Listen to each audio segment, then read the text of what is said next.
Hello, welcome to Prime Movie Recaps. Today, I'll show you a 2018 comedy. Sports movie called Uncle Drew. Spoilers ahead. Watch out and take care. The movie begins with a short documentary about Rucker Park's legends. Basketball legends such as Dikembe Mutombo and Steve Nash have spoken highly about Uncle Drew, one of the game's all-time greats. He was a fantastic athlete who planned to establish his own team, but they broke up after Drew allegedly slept with one of his teammates' girlfriends. We meet basketball coach Dax Winslow in the present. Dax's childhood foe, Mookie, pays him a visit and tries to capture Casper, Dax's star player. Dax tries to get Casper to help him by asking if he needs anything. Knowing Dax works in a shoe store, Casper requests a new pair of Jordan sneakers, which Dax swears he would acquire for him as soon as they arrive. Dax had recurring nightmares about growing up in an orphanage and never being adopted, but he acquired a passion in basketball and was pretty excellent at it until Mookie blocked his shot and cost him a game, causing him to lose all respect. Dax now lives with his fiancée Jess in a shared apartment and is essentially reliant on her. Casper and his friends arrive at the shoe store, hoping that Dax can find them everyone a pair of shoes. Dax does not have enough money to cover the costs, so Jess is compelled to aid him. Since Dax has entered his team in the Rucker Classic basketball tournament, Dax guarantees that Casper will uplift them. When Dax arrives at the gym with his new team shirts, he discovers Mookie has taken over as coach. Dax becomes upset and attempts to remove Casper's shoes, and the video of him doing so becomes viral. Dax is fired by Jess since he is disgraced and doesn't have a team or money. Dax is now homeless, and he attempts to recruit new members for his team, but he is unsuccessful. Uncle Drew, who is now in his 80s, is watching several gentlemen play on a court and remarking on how horrible they are. They overhear and challenge him to prove his words with deeds. Drew demonstrates that he still has it in front of a rapt audience. After the game, Dax approaches Drew and invites him to join his team. Drew isn't going to agree until Dax can persuade him otherwise. Drew insists he'll only join Dax if he can put together his old team again. Dax grudgingly accepts, and he and Drew embark on a road trip to DC in pursuit of the boys.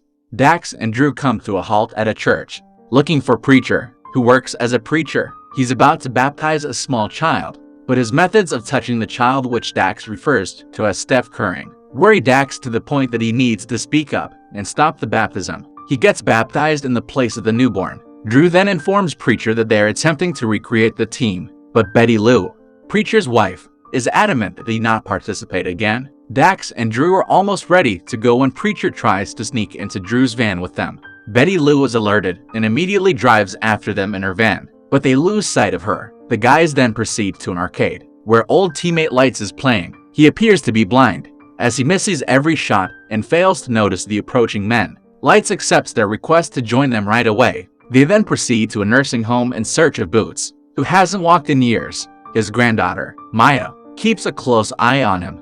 Drew throws the ball to Boots, who collects it fast, indicating that his reflexes and instincts are still razor sharp. Boots manages to roll himself out of the building and join the boys as the guys try to break him out of the house. Maya agrees to join them. The final member of their team, Big Fella, hasn't spoken to Drew since the team disbanded. He now works in a dojo as a karate sensei. As the guys approach, Big Fella sucker punches Drew. Big Fella agrees to join the boys despite his dislike for Drew, but he refuses to interact with him. On the way back to Harlem, Dax realizes he doesn't have any money for gas. When he spots a female basketball team, he approaches their coach and offers a $100 bet on who will win. The girls outperform the older guys, and Dax tells Drew that he needs them to succeed because of the wager he made. His team loses, but Drew pooled their funds to settle Dax's wager and provide him with gas money. The team begins to participate in tournaments. Drew's team is off to a great start, but Big Fella's enmity prevents him from fully participating. After they win the game, he and Drew make a visit to the grave of Big Fella's wife Jennifer, whom Drew had slept with back in the day. Big Fella has never forgiven him because he never apologized for it. Drew reveals that he has feelings for Jennifer as well. He apologizes, and Big Fella accepts his apology. The team goes on to win another game. They go to a nightclub to celebrate, and a gang of youths challenge them to a dance-off. On the dancing floor, the senior men show that they too have moves. Following that, Dax and Maya share a private moment, and the guys watch as he appears to be on the verge of kissing her, but he backs out due to insecurity. During their next game, Big Fella had a heart attack. After he departs the game, Betty Lou locates the squad. She puts her hatred against Preacher aside and joins the squad. In the championship game, the team will face Mookie and his team. To make matters worse, Jess has started dating Mookie. After a rough start, Drew and the lads begin to play well, until he and Casper collide with the net post. They're both kicked out of the game, forcing Dax to step in at the final minute. Mookie also takes over for Casper, which makes Dax worried because he doesn't want to lose to Mookie and be humiliated once more. After some team encouragement, Dax manages to spook Mookie and throw the game-winning shot. His teammates support him. Mookie treats him with the respect he never received, and Dax musters the confidence to kiss Maya for the first time.